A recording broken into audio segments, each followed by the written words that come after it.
Welcome to the Untold Tales audio anthologies.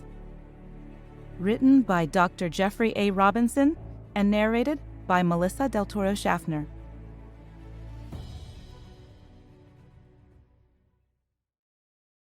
Zero-Day Exploit. Lauren Pierce entered Brian's Midtown studio apartment using his own key. The place was really one large room where Brian worked and slept. Until their project completed and they started making money on Lauren's capital investment, this was the most he and Brian could afford for the fledgling enterprise. The room had windows along the wall overlooking the street. The majority of the studio was filled with multiple rows of tables, computer displays, and workbenches, though a small sofa bed and a small kitchenette could be seen on the other side of the room. Brian was working at one of the electronics benches as Lauren entered the room and was apparently so absorbed in his work that he didn't even notice his partner's arrival. "So what's so important," shouted Lauren, "that you summoned me out of a conference with some South Korean businessmen who I've been trying to talk into a deal for 2 months? You said it was an emergency." Brian looked up excitedly. "Thank God you're here," he said, standing up. In his hand, he held a dish-like electronic contraption with wires that attached to a patch cord of electronics. "I've made a breakthrough that's absolutely going to make us rich, but I need you to help me test it." "You mean you've cracked the Subvox encryption algorithm?" asked Lauren. After financing Brian's scheme to the tune of $200,000 more than 3 months before, he had given up any hope of getting a return on his investment. But if Brian actually succeeded, they would be able to claim the $1 million bounty that was offered by the company, or they could sell it to the highest bidder for many times more. "Well, not exactly," countered Brian. Well, actually not at all. But trust me, this is better." Lauren sighed, and his hopes evaporated, as he wondered if now was the time to dump Brian and his harebrained schemes. Kicking a stool out from under one of the nearby workbenches, Brian said, "Here, take a seat and I'll explain." Lauren slowly walked over to Brian and took a seat on the stool as Brian began talking. "So, you know how Subvox came up with their first product 3 years ago? Back then, it consisted of an earpiece that you wore behind an ear and a tiny stick-on sensor that attached to the throat. If the user just mouthed the words, the sensor and the electronics could figure out what words were being spoken and convert them to text, just as if you'd really spoken them or typed them. The application went viral, and people had a reliable way to send and receive text silently and without a keyboard or smartphone. People with the Subvox app could send text, and the text would be converted back to speech for those that received the messages." Yeah, said Lauren. "That's old news. Subvox became one of the fastest-growing companies in the world and had a complete lock on a new industry. The miracle is that they managed to avoid getting bought out. So what? Everyone knows this." "Wait," said Brian. "This is important. Anyway, their first version wasn't secure. A few people managed to tap into the texts being sent, and Subvox almost folded. But then they came out with Mod 1 that had stronger encryption. Then Mod 2 added a couple more transdural sensors behind the ear that tapped into brainwaves of the users. Over time, a neural network chip in the earpiece learned what brain signals corresponded to what words, and then all users had to do was just think about the words to have the messages sent." "Right. And now all people have to do is think words and they can communicate with other people anywhere in the world using cell phone networks. No one even uses cell phones anymore. Within 6 months, Subvox product sales exceeded Apple and Samsung. But then people managed to crack the security on Mod 2 again, and the company took another hit. Anyway, you're supposed to be working on breaking the encryption on Mod 3. The company is so confident that no one can hack their product anymore that they've even offered a $1 million prize to anyone who can. That's what I've funded you to do. So if you say you haven't done that, why am I here?" Brian grinned. "Because I've figured out something even better. Lauren leaned back on his stool, and his eyebrows furrowed. Brian now had his full attention. I haven't made much progress hacking the encryption on the messages people send, so I've been reverse engineering the Subvox Mod 3. As you know, signals from the brain are received by the transdural sensors and are interpreted by a neural network chip. Words are then generated on their proprietary CPU chip and are encrypted before they get sent. But their new encryption algorithm is too strong to break. I don't even think the mythical NSA computers could crack them. That's when I figured out a different solution. What? Asked Lauren. Holding up the strange metal contraption in his hands, Brian said, "With this parabolic antenna, I can detect the faint electronic signals in the Subvox CPU chip and intercept the words that people are thinking before the text is encrypted and transmitted." Lauren's eyes grew wide. This is better than eavesdropping on words that are sent. As you know, people use keywords or microswitches to control when words are sent and when they aren't. For instance, I use finger switches. When my thumb and forefinger touch one another, the words that I think are transmitted. But when they aren't touching, nothing is sent. Otherwise, people would hear what you were thinking to yourself all the time. Yeah? Asked Lauren. So? Well, by tapping into the CPU chip, I can eavesdrop on the words people are thinking, even when they aren't transmitting. I can listen in to what people are actually thinking in real time before the messages are sent. Lauren blinked. Holy shit! You found a way to actually tap into people's thoughts? I mean, that's amazing. I know. But we need to test this, and then we need to figure out what to do. Lauren thought for a moment. You know what this is, don't you, Brian? He said. What? This is a zero-day exploit. You found a vulnerability in a product that no one else knows about. Not the vendor, not competitors, not hackers. We're the only ones who know about it for now. But we've got to be careful. What do you mean? Well, it used to be that when ZDEs were found in software programs or operating systems, they'd be reported to the vendor so they could be fixed and patched. But then, people realized that others would pay money to learn about such vulnerabilities before the vendor did, so ZDEs got sold to people on the dark web. Depending on how good the exploit was, you could demand millions for such secrets. Buying and selling vulnerabilities became so lucrative that organized crime syndicates, hackers, foreign actors, and even governments got into the bidding wars. In fact, some companies were created just to find and sell such secrets. We have to be careful. Why? Wouldn't we just sell to the highest bidder? No. With an exploit like this, there are governments that would kill for the secret. Brian grew worried for the first time. So what do we do? He asked. Well, there are several obvious options. We can sell the secret of what we found to Subvox, or we could auction it off on the dark web, or maybe even sell it directly to the U.S. government. Then again, we could keep it to ourselves and use it to make money in other ways. Wait, I don't think I like the sound of that. What do you mean we'd use it ourselves? How? Grinning, Lauren said, Never mind. It's too early to decide yet. It's like you said. First, we have to test this thing. We have to learn how reliable it is. Studying the small parabolic reflector, Brian asked, Any idea how? Yeah, replied Lauren. I've got some ideas.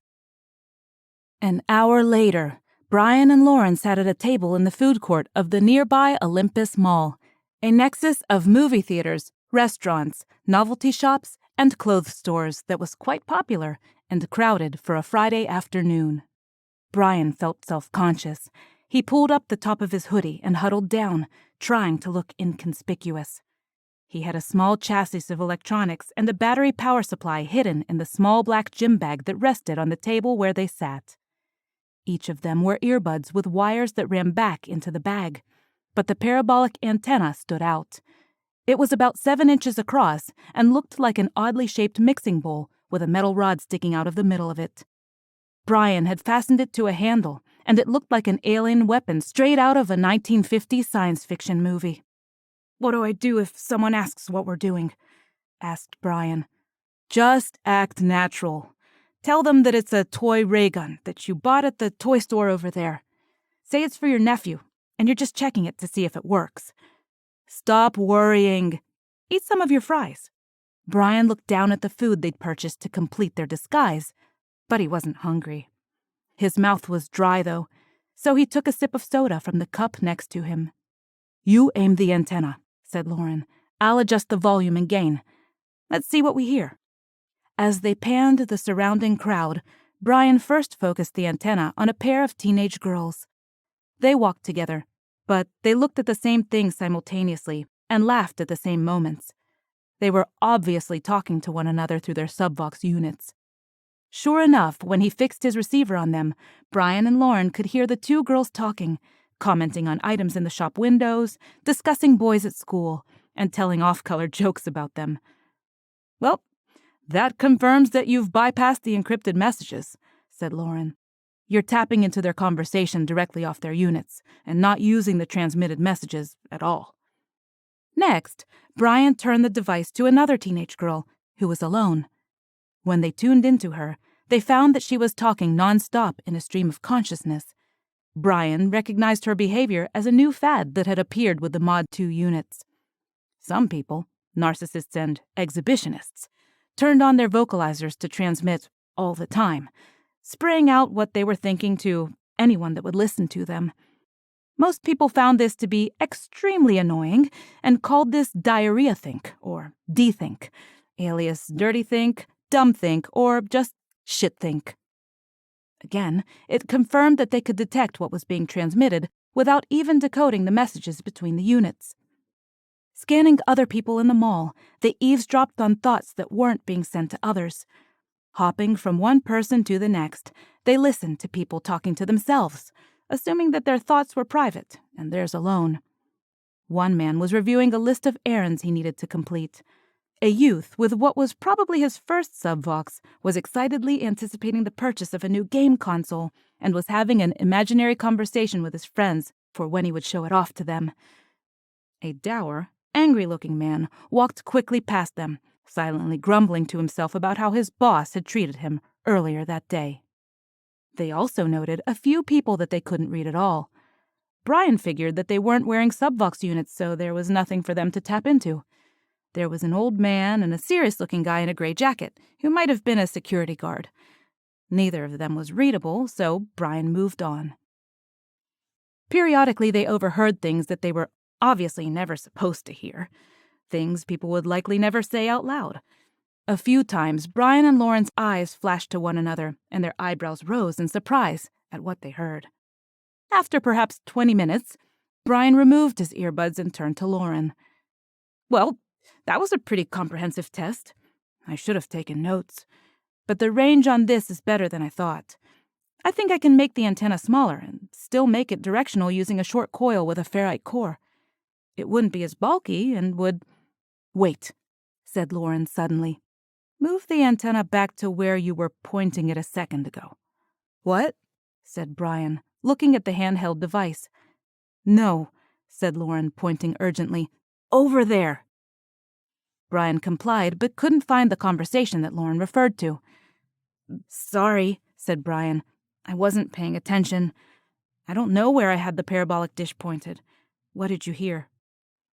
Lauren blinked in shock. "I only got part of the conversation. The guy was talking to himself and mentioned kidnapping the girl in the red dress that he was looking at." "Kidnapping?" echoed Brian. "Yeah," said Lauren, frantically searching the crowd. Then he half stood up and pointed. "There! That must be who he was referring to." Brian followed his partner's arm and saw a tall, pretty young woman in a tight-fitting bright red dress over at the mall directory studying the map. She was accompanied by a young man, and they were both dressed as if they were going to a restaurant or a theater. Focusing his equipment on the girl, they heard her searching for a particular store further down the mall concourse. Shifting to her companion, they quickly verified that the person Lauren had heard was not the boyfriend. "Are you sure what you heard?" asked Brian. "Absolutely. The guy said he'd grab her after work at Mike's bar. It was... what the guy was thinking was really violent." "So where's Mike's bar?" "I haven't a clue," said Lauren. "Well, let's find the guy," said Brian. They spent a minute or two searching the crowd for anyone that might have been looking toward the kiosk where she had been standing. Then, Brian noticed that the girl and her companion were no longer in sight. "Shit, they're gone. Come on, at least we can warn her." Grabbing the small duffel bag, Brian raced to catch up with Lauren, who had dashed into the crowd ahead of him. They ran all the way to the end of the concourse, but did not find the girl in red or the young man. "They must have gone into a shop somewhere," said Lauren. "Or a restaurant or a theater. Or they might have left the mall. We'll never find them now." "So what do we do now?" "We have to warn them, or warn someone," said Brian. "Who?" said Lauren impatiently. "We don't know where the girl or her friend went. We don't know who the perp is, or even what he looks like." "The police?" suggested Brian. "Yeah, that would go over well," said Lauren. "Hey, Mr. Policeman, we were just using our new invention to read people's minds and overheard a plot by someone to kidnap a girl, but we don't know who the guy or girl are and any other details. Can you help us?" "Shit, they'd lock us up for being insane. So what do we do then?" "We need to find Mike's bar and wait there." "Are you sure? What else can we do?" 2 hours later, Brian and Lauren sat at the table in the back of a place called Mike's Bar and Grill, less than 4 blocks from the Olympus Mall. It had been quite easy to find. They'd simply Googled it and found it was the only place on this side of the city with that name. The bar was nearly empty. It was the type of place that probably didn't fill up until late. There were only a couple other patrons. A mild-mannered drunk who reflected constantly about how the whole world was unfair, and a man by the door with a dark coat who wasn't wearing a subvox and therefore wasn't readable. Brian and Lauren each nursed a beer, and after a while, the burly dark-haired bartender came over and asked if they wanted to order any food. They both ordered cheeseburgers, but didn't even touch them as they waited. After another hour, the girl walked in, still wearing her red dress. There was no sign of her date. She approached the bartender and gave him a fatherly hug before disappearing through the door to the kitchen at the end of the bar. Lauren and Brian whispered to one another and decided that her dinner date and movie must have finished and she'd finally come in for her shift here at work. Shortly thereafter, a small, thin man stepped out of the kitchen wearing an apron. Brian nearly jumped out of his seat when he turned the antenna toward the cook. It was him, and he was still thinking about grabbing the girl, Diana, when she left. Brian started to rise, but Lauren grabbed his arm and yanked him back down into the booth. "Wait," he whispered. "There's nothing we can do yet. He hasn't committed any crime, and if we confronted him, we'd likely just get thrown out into the street." Brian glanced at the bartender, who they'd already determined was the owner. The large man could easily have worked as a bouncer at a biker bar, and Lauren was right. He was the type to throw out anyone that caused trouble at all. "We'll just wait for the girl to return," said Lauren. "Then we can warn her. We explained that we heard him talking to himself and tell her about his plans. Just be patient." Taking a sip from his warm beer, Brian tried to wait patiently. But 5 minutes turned to 10, and finally, after 15 minutes, neither the cook nor the girl had reemerged from the kitchen. "Something's wrong. You go check with the owner and I'll read him from here." Lauren stood and walked casually over to the bartender. "Hi," said Lauren. "I was wondering if I could ask you some questions." The bartender paused and stopped drying the glass he had just washed and replied, "About what?" Well, I wanted to know if that girl who was in here a while ago works here. Yeah? So what? Well, I saw her earlier and thought she might be waiting on our table. She only came in to pick up a check, said the owner. It's Friday. That's when the checks are picked up. Okay. I was wondering, though, if you could tell me. It's none of your business, he said, interrupting Lauren. No, it's okay, said Lauren. I just wanted to know if... I told you it's none of your business. She's not here now. Maybe you should leave. I'm sorry. I didn't mean to offend you. Maybe you could tell me about the other fellow that came out of the kitchen. Could you tell me his name? The bartender set the glass down and reached under the bar. It's time for you to leave, he said. I just wanted... The bartender pulled out a short, thick wooden stick, a truncheon, and held it menacingly in one hand. I told you to leave, he said once more. Lauren opened his mouth to speak, but the owner slammed the stick down hard on the surface of the bar and made Lauren jump back nearly 2 feet. Now, he said in a deep voice that was nearly a growl. Lauren backed away, barely glancing at the booth in the back where Brian sat. Seeing Lauren look toward the reed of the bar, the bartender half shouted, That means you too, buddy. It's time to go. Brian nodded and scrambled, stuffing his directional antenna into the black gym bag and hustling out of the booth. Then he hurried out of the bar, keeping his eyes lowered to avoid the large man's eyes. Lauren waited on the sidewalk, 2 storefronts away. Well, that didn't go very well, said Lauren. No, it was great. You asked him just the right questions. The girl came in to pick up her check, and the guy asked to take off early. They both left out the back door. But that means she's probably already been grabbed. We've lost her. No, the guy is the owner's nephew, Terry, a disturbed kid that he figures needed a break. All we have to do is find where he lives. That's where he'd been thinking of taking her. Finding Terry ended up being far easier than Lauren had expected. Using his smartphone, Brian looked up the business records of Mike's bar and got the owner's full name, Mike Barstow. Then he used his personal Ancestry.com premium account to look up the bartender's family tree.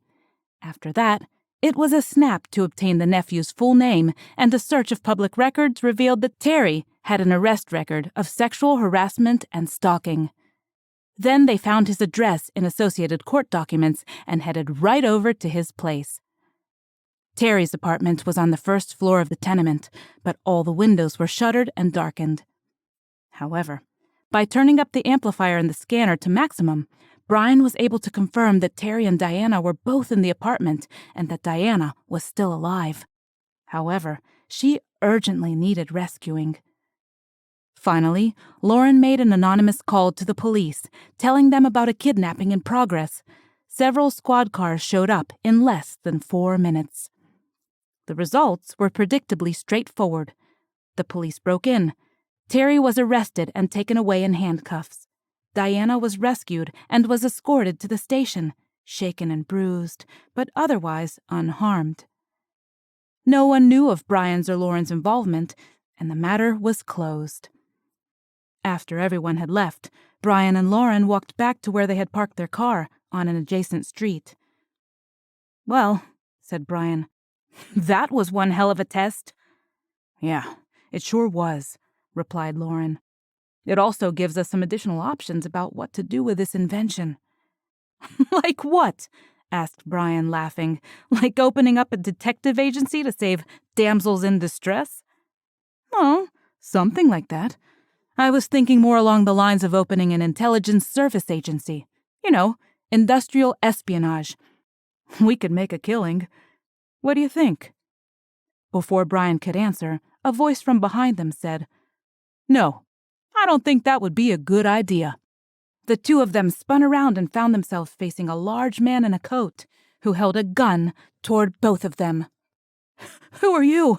Stammered Brian. Doesn't matter, replied the man. Touching his collar, he said, "I have 2 suspects in custody. Send the car for pickup." It was then that Brian recognized the man. "It's the same guy," he said to Lauren.